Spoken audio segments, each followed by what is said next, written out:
What's up, everybody? Welcome to the Tony's Picks Look Ahead Show here with yours truly, Vegas Al, ready to break down January 16th action here for Friday here, heading into the weekend, a big NFL playoff weekend. Obviously, I will have NFL playoffs for you guys tomorrow on that Look Ahead show. But what we got NBA to get into, hockey to get into, a little bit of college hoops to get into, small Friday slate, don't get me wrong, but I actually think we can find some value here on some of these plays. Might be another 5 and 4 day. Again, 9 plays. I've been putting in some 3 packs for you guys. The hockey one, 1 and 2, it's looking like, and then the college hoops and NBA hoops, 2 and 1, 2 and 1. Not going to complain in basketball today. 5 and 4 is looking like it is. Slightly another profitable day. But yeah, we have a lot to get into here. So I'll get into it now without further ado. Give me a like and subscribe, though, real quick. Again, link in the description as well. Takes you right on over to Tony'sPicks.com, where you'll get our best plays, best content. And all right, let's get into it here. We got Pelicans and Pacers here in this one. Real quick, let me get a line out for you guys. When I'm looking at this one here, 2.5 is the spread here. Pacers laying it at home, total 238.5. When you look here, injury report wise, Toppin, Mathurin, and Jackson are going to be out. For the Pelicans, Herbert Jones and Jose Alvarado will be out. I don't know. Still kind of like the Pacers here to get this one done. You look at how the Pelicans have been playing, 2-7 ATS-wise their last 9. Last 13 games, they're 2-11, just straight up win-loss. How do they play on the road? Last 20 road games for this Pelicans team, 3-17. 3-17 in their last 20 road games. 5 straight losses versus these Indiana Pacers. Yeah, I get it. You got to lay a little bit, -2.5 with this Pacers squad. But I think they can get it done here. I will be on those Pacers. All right, we got Cavaliers and 76ers here in this one. This one here should be a good game, a little rematch. These two teams played the other night. 133-107, that one went to those Cavaliers. But I think the Sixers here can get a little bounce back revenge. At the end of the day, they still are 7-3 to the number last 10 meetings against Cleveland. Cleveland has dominated straight up, though, last 6 games. 5-1 Cleveland here versus these 76ers. Last time out, it was just brutal. I don't know how Maxey only scored 14 points. I'm expecting at least 25 out of him tomorrow, so that's a prop right there I like. Obviously, PG-13, Paul George, more than likely will be out. He's game time. We'll see Embiid and Barlow also game time. But when you start looking at the Cavs, it's pretty gross. You got Garland, Strus, Dean Wade, Sam Merrill, all will be out tomorrow for this Cavs squad. A lot of depth missing here for these Cavaliers. A little fat and sassy, happy to kind of dominate the Sixers as of recently and kind of still coasting to the playoffs. They got their win already. Edgecombe, Oubre, Grimes, McCain, obviously Tyrese Maxey, who we've already mentioned.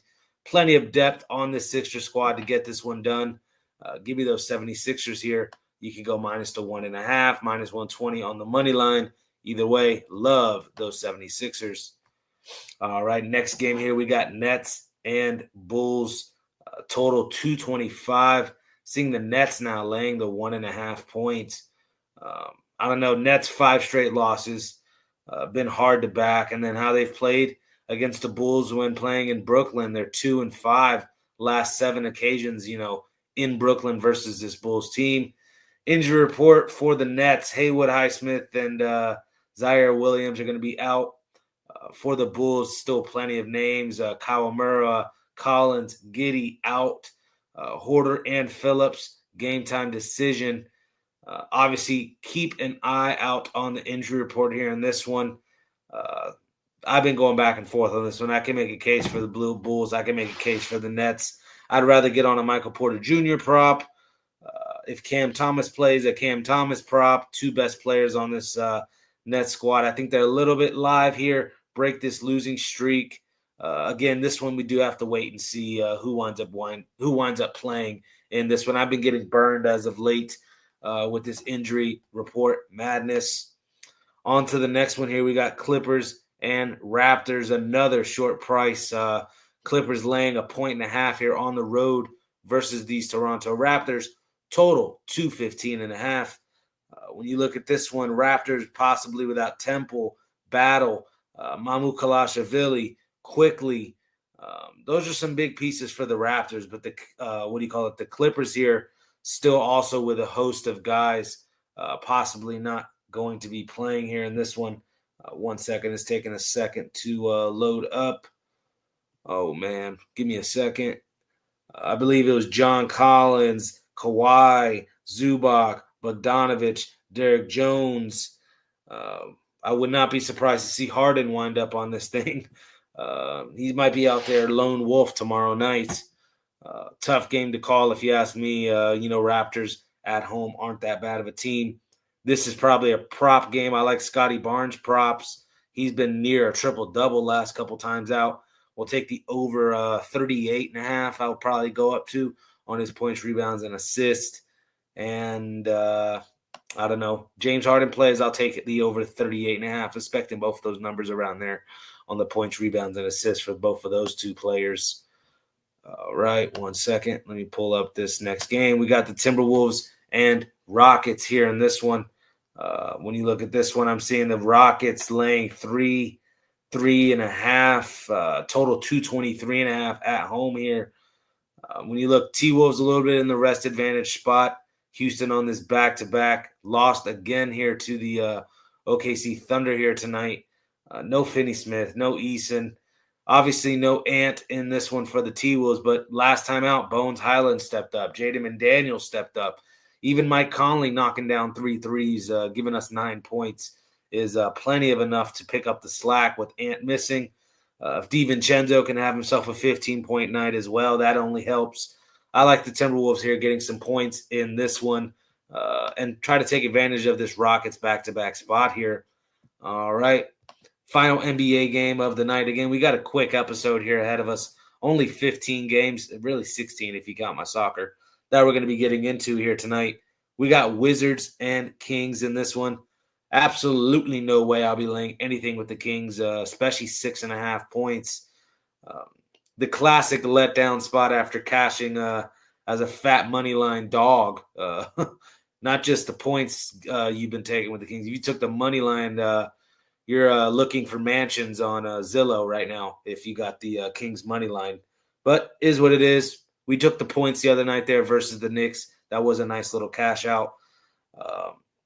Injury reports ugly here on both sides. Whitmore, Middleton, Koulibaly, Vucevic, obviously Trae Young still out for the Wizards. Sabonis, Stevens, and Murray out for the Kings. Kings, again, playing some good basketball. Don't get me wrong. How much interest do they have in beating up on the Wizards? Wizards have been dreadful as of late, not covering anything. Lean to the Wizards, though, getting some points here versus Sacramento. I can't stomach it laying 7 points pretty much with the Kings. All right, we got Sharks and Red Wings here in this one. Let me pull up the line here. I was expecting Sharks to get fat plus money. If I can find it. Jesus, what's taking so long? One sec. Yeah, there you go. Red Wings minus 215 favorites. Again, you're getting almost plus 185, plus 190 with the Sharks here. Expecting Askarov in goal for the Sharks. He's 3.7 goals allowed in his last 8 games. Gibson here expected in net for the Red Wings, a much better option. 2.1 goals allowed in his last 8. Detroit 16-9 at home this year. Interesting stat, San Jose's 30-15 to the puck line this year. You're up about 12 units if you've backed San Jose every night on the puck line. I don't know. To me, still kind of leaning, fading that and going to the Red Wings here and what I simply just think is the better team. catching a Sharks on a back-to-back spot across the country. I could get on these Detroit Red Wings and a DeBrincat anytime goal in this one. All right. We got Panthers and Hurricanes here. I'm seeing Panthers the plus 135 dog, and that's really where I'm looking. Bobrovsky and Bussy in net is what we're expected to see. Both guys, 2.75 goals allowed, 2.5 goals allowed. The save percentages haven't been great. Don't get me wrong. Bobrovsky at 8.71 last 12. This is last 12. Bussy 8.98 last 12, slightly better. You look at the recent history, 8-2 are these Panthers in the last 10 meetings versus Carolina. Panthers also playing well on the road as of late, an 11-3 road game run for these Panthers. 5 straight wins in Carolina for these Florida Panthers. Obviously dates back a couple seasons now. Panthers 2 wins already this year versus Carolina as well. Looking for the series sweep, get those brooms out. I'll be on those Panthers here, plus the 135. We got Lightning and Blues in this one. Expecting a great goalkeeping matchup here. At least the way Hoffer's been playing as of late, his last 10 appearances, 2.4 goals allowed, a 9.13 save percentage. You look at Vasilevsky doing normal Vasilevsky things, 2.2 goals allowed. He's averaging last 10, 9.13 save percentage as well. 2 goalies looking lights out. You look how Tampa Bay's played on the road, 17-7 on the road here for the Lightning. 11 straight wins. Really juiced, though, with these Tampa Bay Lightning. They already won 4-1 earlier. This was back in December 22nd, maybe about a month ago at this point, 3 weeks ago. There, the Lightning took care of business 4-1. I don't know. To me, let's get on some sort of puck line with the Lightning. Maybe even an under 5.5 because I do like both of these goalies. You could go the in regulation. Let me see 1 second. Yeah, minus 185 is the money line for the Lightning. So this is probably a minus 140 in regulation for the Lightning. But yeah, I'd be on the Lightning here in this one. We got Predators and Avalanche. Avalanche minus 300 favorites here. Saros and Blackwood now I'm seeing expected in goal. I was also seeing the new young kid, Minor, only 5 or 6 appearances in his whole entire career. He was expected to goal as well. So be on the lookout for this goalie here for the Avalanche. Obviously, if it's the young kid, we're looking to fade him with Saros for the Predators, who I get it, not the greatest of goalies to have, but 2.76 goals allowed in his last 7. I'm going 17 starts with him because he's been not too bad over this run. A 9.03 save percentage. I could get behind major plus money with the Predators. Again, Predators already beat the Avalanche earlier this year. Obviously, Avalanche still up 2-1 on the season series. But, Colorado 8 straight at home versus Nashville.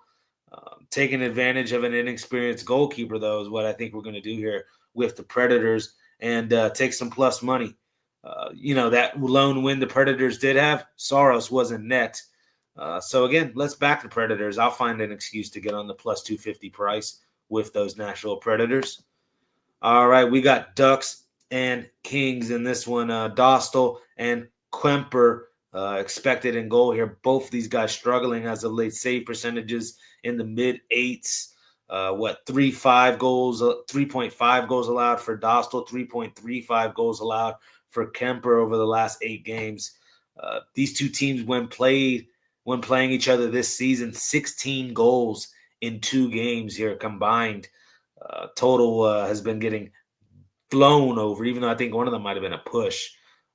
Check on that. But season series split 1-1. Tough to choose a side in this one. I get it. The Ducks are on a 1-9 run, just playing absolutely brutal. And you look historically, 3-13 versus the Kings, 1-6 on the road versus Kings in their last 7 road games there.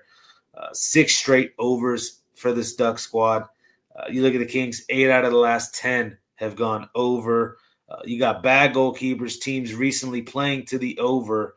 And then also historically head-to-head, they normally go under. I think we found a slight brief moment where these two teams are going to play an over-type game against each other, especially Ducks struggling the way they are right now. Could see the Kings knocking in a couple, and then the Ducks, if there's one thing they're not lacking is some young talent able to, pepper this net. Goudier and Seneke and the rest of these cats. Give me the over 6.5 in Ducks and Kings here in this one. All right, we'll move on over to some college hoops. This is a good one we got here, Creighton and Providence. When you look here, Providence currently on a 1-5 run, been struggling as of late. Creighton 6-2 last 8 games, playing pretty well. You look historically, Creighton's actually it's been a 50-50, really. I don't know. Creighton's been the better program as of late. Coach McDermott's constantly getting new kids in, shooting this 3-ball, playing better defense as well. Providence atrocious, bottom 300 in defensive rating. You look, Providence also last 7 Friday night games, they're 0-7. That tells me these big Friday night pack the gym games, I don't know, these kids get a little tight. And give me the Creighton Flyers here in this one. We got Toledo, Kent State here in this one. You look, Toledo's 2-8 last 10 games versus Kent State to the number. You're catching 4.5 points with them. I'm not in love with Toledo, especially how they let me down against Miami, Ohio. I was expecting the 3-ball to get jacked up, and they couldn't knock them down. They had multiple guys shooting in the 40% range from 3 heading into that game and still couldn't get it done. I don't know if I have a play on this one, but I lean Kent State. I still have a bad taste in my mouth with Toledo. Again, we have a small slate in general. Tread lightly. We do not have to bet every game on the board here, guys. Baylor and Kansas. Again, Kansas, you could say this is letdown spot, fresh after upsetting Iowa State at home. But Baylor's a rival, historic rival here. These two teams do not like each other. 1 second. Let me fix something real quick. These two teams here, yes, not really fans of each other. Baylor actually had a nice performance there against Oak State last time out as well. I just think there's still too much talent on this Kansas side. I was concerned with Baylor's size as well. I don't know, Badunga and Bryson Tiller, not the singer Bryson Tiller, the center from Kansas here, 6'11" kid. A little bit of a 3-ball he has on him too. I know the numbers don't say it, but I think he may even step up, knock a couple 3-downs. I didn't even mention White and, of course, Peterson, these two elite guys in the backcourt here for Kansas. Fresh off a nice performance against Iowa State. I think that's a momentum getter for Kansas. Again, I know we're laying 7 points, but I can only look Rock Chalk Jayhawks way in Allen Fieldhouse. All right, we got Loyola Chicago versus Dayton here in this one. Boy, oh boy, what a 17.5, 18.5 I'm seeing here with Dayton. Comes to my mind how they blew out FSU. A lot of people thought that was a sketch number. Oh boy, everybody hopped on FSU in that one, and Dayton embarrassed them. This Dayton team's not a bad squad, first and foremost. I get why they're laying this much points. Loyola Chicago has struggled this year, taking massive steps back. With that being said, they are 5-1 ATS in their last 6 Friday night games, stepping up in these big-time pack-the-gym type games. Look at how they've done historically versus Dayton, too. Last 6 meetings versus Dayton, they're 5-1 to the number is Loyola Chicago. No Sister Jean anymore. Rest in peace. I still think I like these Loyola Chicago Ramblers here to get this one, at least within the number. Again, a giant one here. And Dayton's been a little bit of a, blowout type school here. Not playing bad as of recent here. But again, I'd take all those points that you could get with Loyola Chicago in that one. Cover your eyes there in that one. All right, we got Marquette and DePaul. Boy, oh boy, DePaul likes to point shave, huh? They had a couple kids get caught here. 20-something players announced for point shaving. I saw 3 of them were former DePaul players. That explains a lot why they went 0-20 in the Big East there a couple of years back. Wasn't all just the lack of talent that we were perceiving. It was point shaving. So for those of you that don't like to say these games aren't rigged, maybe you might want to reconsider this. Get on the right side of the rig. That's my answer to that. Find out who's shaving these points. LeBron likes to shave. We know that. So that's beside the point. Let me get back on track here. Marquette 0-5 on the road this year. Obviously, the shooting numbers are atrocious. Really, the only guy they have is this Chase Ross kid, and he hasn't even been shooting the ball that well either. Almost 28% from three this year for him. Marquette 0-8 when priced as an underdog their last 8 occasions. We got DePaul here as the short 3.5-point favorite. Lay it with DePaul here. I thought I'd never say that in my lifetime, but that's how bad Marquette is this year. So we're on DePaul here in this one. We got Ohio and Ball State. Ohio laying the, I thought 3 I saw. Let me double check this. 1 second. I don't want to give you guys something. Well, why can't I find the game now? 1 second. This one was one I was liking too. Yeah, it's 3.5, total 146 here, Ball State, Ohio. Ball State just, on a 1-8 run, last 9 games, not playing well. 9 straight MAC conference losses out of this Ball State squad, obviously dating back to last year. Ohio, though, 9-1 as well, last 10 meetings versus Ball State, 9-1 to the number. We're laying a short price here. Got no problem going to those Ohio Bobcats here, minus the 3.5 in this one. All right, final college hoops game of the day. We got Colorado State, Boise State. Still no Kyle Jorgensen. We're waiting to see if he will play tomorrow. Game time decision there with a bone bruise in his knee. He sat out the last 5 or 6 games, I think, here. Didn't play against UNLV, didn't play against Fresno State. That's the last opponent. Colorado State dropped it there against Fresno State, a team I'm not impressed with really this year. You look Colorado State also in recent history. They're 3-10 when playing in Boise last 13 occasions. They are on a little 5-2 ATS run, though, versus Boise State. Also a 12-4 ATS run versus the Mountain West. Obviously, that dates back to a lot of last year versus with Nike Clifford and, that Colorado State Rams squad that was kind of good last year. I'd say they've taken a step back, but Boise State's not that good as well this year. I'm sorry. 1-5 in their last 6 games. When you look, they're 2-6 ATS-wise as a favorite. Notably, I know this one didn't have a line, but the Hawaii Pacific game in the beginning of the year was writing on the wall to not touch Boise State ever. I won't be touching Boise State here at all. I love Colorado State plus the points. Obviously, we want Jorgensen in there. Colorado State not playing well without him. But I think even if he happens to not suit up here, Boise State's that bad. I'm not laying anything with them. I don't care if they're at home. Give me Colorado State here in this one. Final game, little soccer action here in La Liga. We got Girona taking on Espanyol. When you look here, Espanyol on their own home pitch here in this one. The better team this year in the La Liga, 10-4-5 here. 10 wins, 4 losses, 5 draws. For those of you that don't know, Girona, 5 wins, 6 losses, 8 draws here. Girona is one of these teams at some point sometimes they score 5 goals in a game, and then the next time they're 0-0. When you look last 5 games head-to-head, Espanyol is actually winless here. 0 wins, 2 losses, 3 draws last 5 meetings versus Girona. All of these since 2023. But what gets me on Espanyol is they clearly are the better team this year. I think they want to prove this here versus Girona, a team they've struggled against in recent history. You look at the goal difference this year. Espanyol here +3 in goal difference. Girona -18 in goal difference. That's grody. La Liga goals allowed. Espanyol only 20 goals allowed so far. Girona, 34 goals allowed. Again, they like to play real fast pace. Espanyol might slow them down.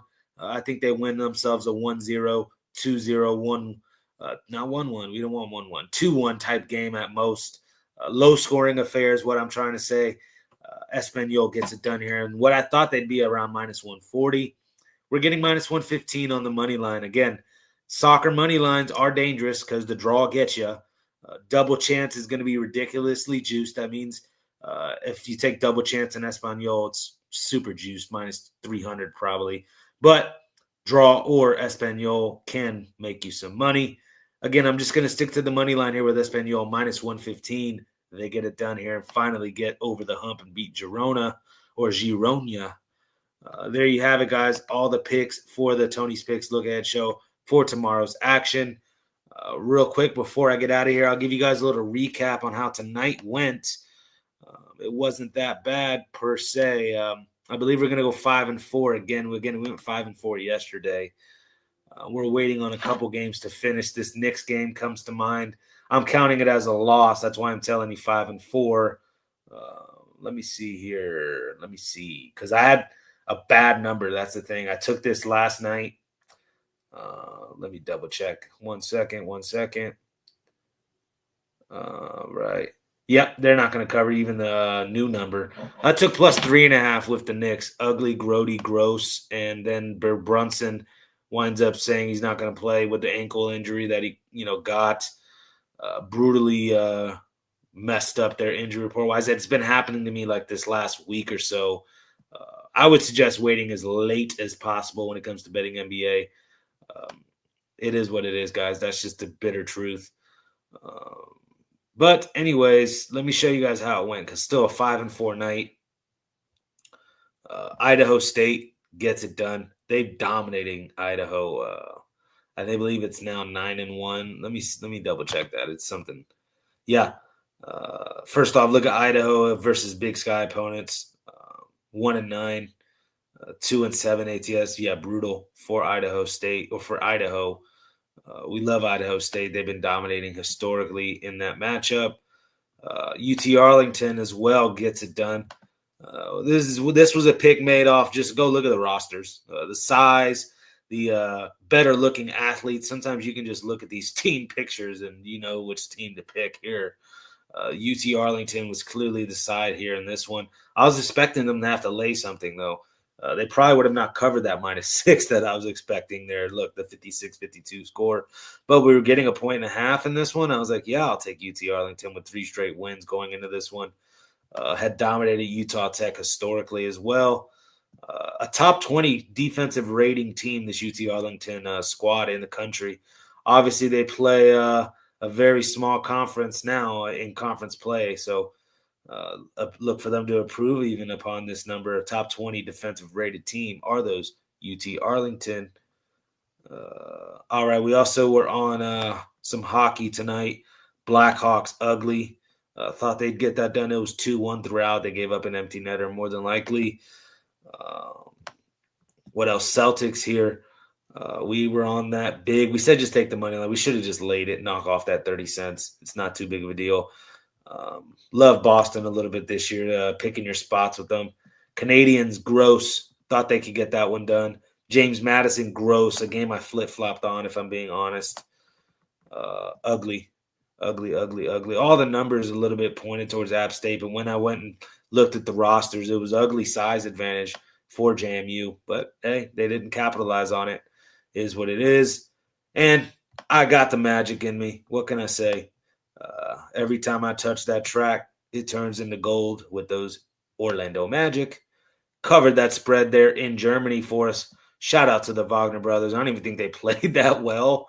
I was expecting them to be the focal point of why this spread was getting covered, but we'll take it. Again, I'm like, what happened was I was up 3 units on the yearly leaderboard, and a couple days ago I went 1-6. It knocks me down.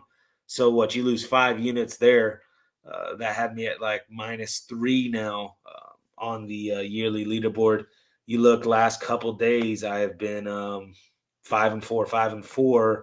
So that's only a 2-unit gain over the last couple days. I expect, what are we on? About to be Friday. I expect by the time the weekend gets around, Monday next week, I hopefully will be back on that yearly leaderboard. The high volume isn't always the way, I'm telling you guys. But again, I also liked what I saw. I mean, I'm just not going to not put bets in that I don't like. So a little bit lighter for me tomorrow, though. Let me show you. I got the Friday night NBA best bet. I'm still not going to slouch here on NBA. Look at this NBA run still. 20-12 in my last, since 2026 started. 38-22 over the last 30 days. I believe that's top 2 on the site. I know Bitler was starting to get up on me. NFL has been solid. NFL playoffs since the years kicked around. NHL, oh gosh, we were 10-7 now, 11-9. So yeah, 1-2 day today more than likely. We'll see if those Maple Leafs can close it out. I was expecting them to, or else we're not going to be 5-4 tonight. We'll be 4-5. Let me just double check 1 second, and then I'll get on out of here. But there you guys have it. That's pretty much the look ahead show for you guys. Appreciate you guys tuning in. Let me double check this Maple Leafs game. Oh my God. These guys just saw a live reaction. That's how it's been, man. I went 0-3 in hockey tonight. I wound up going 4-5. That's why I'm not on the leaderboard, really. I'm dumbfounded.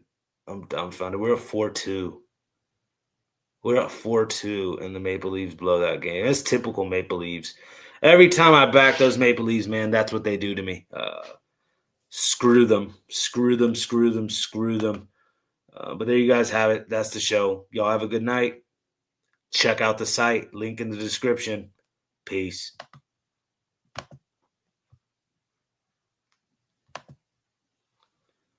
Shoot, 1 second.